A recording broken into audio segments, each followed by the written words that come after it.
The first human predator with unquestionable courage and honor explored the common understanding of predators is that they are beasts that live to hunt and hunt to live, but only real fans of the franchise know that these master hunters live according to a robust code of honor, fame and justice. To become a worthy predator, or yautcha, as they are called in their own world, requires a lot of dedication, perseverance and, of course, strength. And in order to become a bloody yautcha, when a yautcha grows up and is worthy to take the title, only after killing a xenomorph and marking her head with his acidic blood, the yautchas honor the title more than the title honors her. Of course, getting blood status is a challenge, and even more difficult for a human to get this status, but once upon a time there was a woman named Michiko Noguchi who was awarded blood status by a predator leader named Broken Tusk. It was the mere display of qualities such as courage that earned her the status, but Rome was not built in one day, and, similarly, Noguchi's journey was full of hardships and problems. Her father committed suicide after being accused of embezzlement when she was young, and after that she dedicated her whole life to bring back the fame that her family name had lost and to trust us.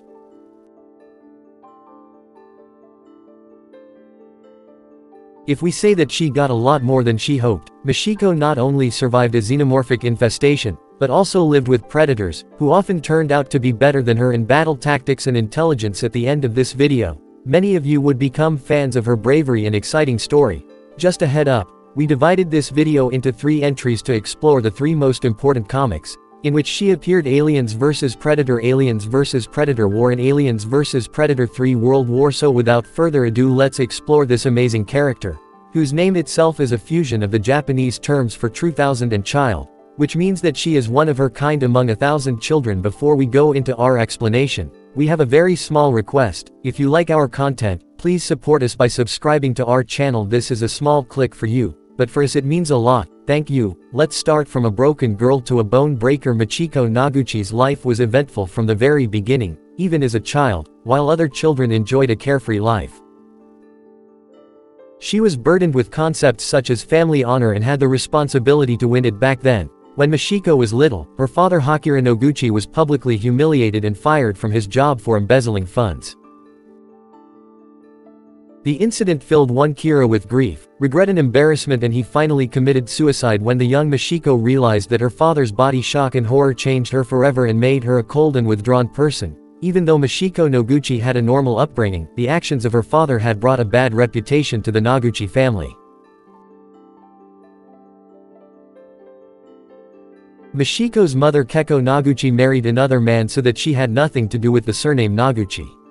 This continued to affect Michiko, and she moved away and withdrew from her mother so much that they would hardly ever talk to each other. But the little girl had successfully managed to turn her grief into her shield and a source of strength and determination. Determination to bring back the lost family honor, determination to succeed in life and redeem herself. Miss Noguchi later joined the prestigious Chigusa Corporation and used her intellect and hard work in order to climb the career ladder higher and higher. As a corporate woman, she saw exponential success and soon secured the position of administrator in the ranch colony on the planet Yushi, which she achieved as a replacement for Ryoshi former administrator Hiroki Shimura. But unlike Shimura, who was a people's person, Michiko initially did not bother with work that her subordinates did. Of course, the cattlemen saw in her an outsider who was just pushing company papers and thinking about making money for the Chigusa Corporation instead of thinking about her.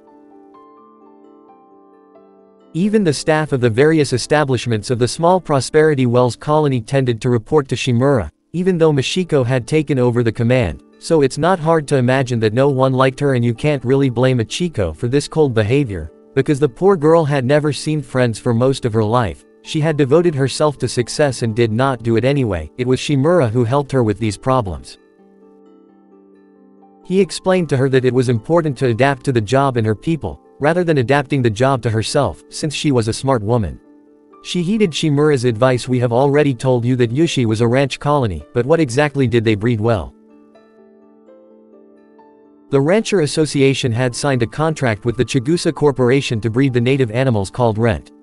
These were rhino-like creatures with 2 horns, and red meat had turned out to be a delicacy on Earth. When the contract was signed 3 years ago, the cattle breeders did not know that the prices for rented meat would rise, and now they demanded more payment for their sweat and blood. This was an opportunity for Machiko to win the favor of her people. Since the contract had expired, Jagusa Corporation had sent their commercial freighter named Lecter to Ryushi to pick up the shipment and bring it to Earth. Shimura had organized a welcome party for Lecter's captain Tom Strandberg and co-pilot Scott Conover. Machiko announced that she had spoken to the executives of Jagusa and they had agreed to raise the money that was to be paid to the cattle, and Machiko was glad that she was going in the right direction, but it would all be short-lived. The day after the welcome party, the colony's doctor, Dr. Kesser Revna, is approached by one of the ranchers named James Roth. She had found the carcass of an alien specimen near the Barricade Gorge, very close to the place where the rents were kept and bred. What Roth had found was a dead facehugger. Clearly the facehugger had impregnated a rental.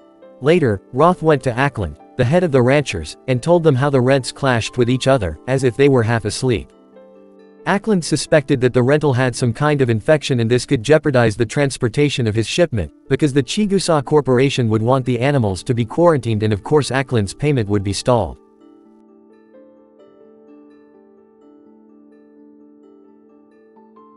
He instructed Roth to take the specimen to Kesser and tell him that she found it near the Iwa Gorge, about 30 kilometers from the place where the rental herds were kept. Kesser analyzed the alien specimen and found that his body was made of carbon and silicon and served as a means of transporting sperm or eggs. He had sent the report back to Earth and was delighted with his discovery. He went to the Iwa Gorge on a hoverbike. He found more alien creatures, but they were not what he expected. He was greeted by a hunting party of yautchas who raided space-faring yachts, who had sown the planet with xenomorphic eggs so that younger bloodless yautjas would take part in their ritual of growing up by killing xenos and marking their heads with the acidic xenoblood to escape from the extremely hostile and murderous yautjas. Dr. Kesser hopped on his hoverbike, but he could not go very far. The hoverbike knocked down the yautja elder named Broken Tusker de Chand and later rammed him into the Predator mothership. The collision caused the mothership to explode, killing Dr. Kesser. Meanwhile, when Lecter's pilots Tom Strandberg and Scott Conover went into their ship after the party, they were ambushed by several xenomorphs who had been born from the infected rent,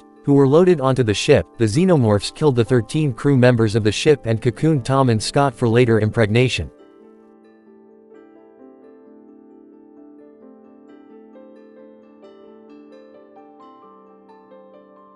It turned out that one of the eggs that the Chand and his yakas had fallen was a royal ubermorph and led to the birth of a xenomorph queen, who took refuge in Lecter and made it her hive. When Machiko learned through Shimura that Dr. Kesser was missing, she went to his wife Miriam, who told her about Kesser's discovery and that Roth had come to him. Machiko soon concluded that it was Ackland behind Dr. Kessler's disappearance and confronted him. Ackland immediately admitted his lie, but the man had the audacity to justify it by saying that he did it for the benefit of the ranchers. Shimura had sent a search and rescue team to Iwa Gorge to search for Dr. Kesser, but instead they found something incredible and shocking. The Predator leader Broken Tusk was still lying there unconscious, breathing, but they immediately boarded him in the helicopter and the huge beast. To Dr. Miriam, it was the discovery of a century. Machiko and Shimura were called to the med center. When they saw the creature, they heard a certain excitement outside. It was a little boy named Bobby Sheldon, whose hoverplane crashed right outside the door. Bobby had experienced the near-death experience from predators that had killed his parents. Interestingly,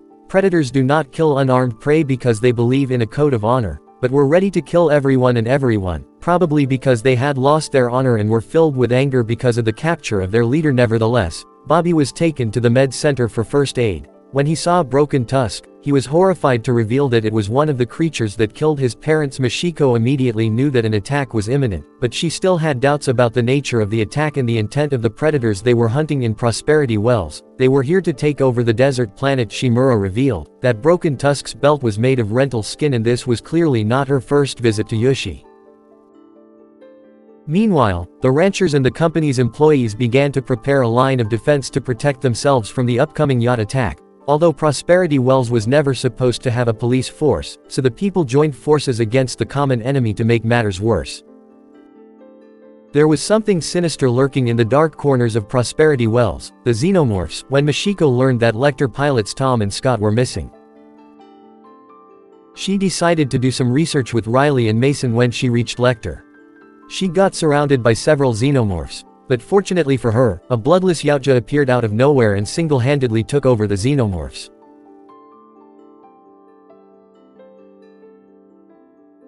She now thought that the yautchas were actually after the xenomorphs and not the humans, and that the presence of humans on Yushi served as an obstacle to the hunt, so the bloodless one who attacked the xenos and unknowingly saved Michiko was called Gekon. After Dachand was captured by humans to send Gekon to explore Fountains of Prosperity, although he did not play a big role in the comics, he died senseless yet honorable death. When he spoke of he led the others to devastate the people of Prosperity Wells through their life experiences. Michiko had learned that it was never safe to side with the losers, so she fled the scene and noticed that Gekon was losing, but Tashand and his clan mates killed Shimura in his security detail. While Michiko was grieving for Shimura, her only friend on Yushi, Michiko's junior weaver, called her to witness something grim that excited the predators, who paraded the heads of her recent victims and celebrated in a victory fire. Michiko had had enough by now. She would not allow others to control what happened to her and her people, so she took the fastest hoverbike in the world, armed herself with a gun and 10 ammunition clips, and went to take care of the predators herself. But before that she had to take care of Miriam, who was still at the med center with a broken tusk after a meeting with Miriam.